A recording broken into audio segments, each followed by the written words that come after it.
Hello everyone, సిరిసిల్లలో తప్పక చూడాల్సిన వినాయకులలో ఈ 4 వినాయకులు కూడా ఒకటి. చూడ్డానికి 2 కళ్ళు సరిపోవట్లేదండి. ఇంకెందుకు ఆలస్యం, చూసేయండి.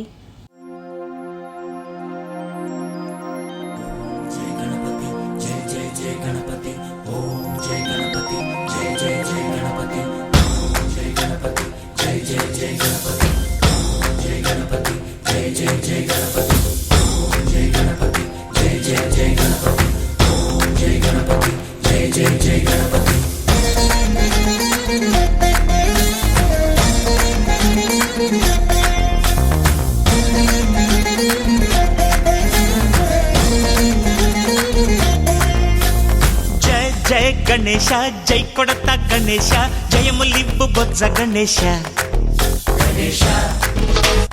హాయ్ హాయ్ గణేశ, అడిగేస్తా గణేశ, అభయమివ్వు బుజ్జి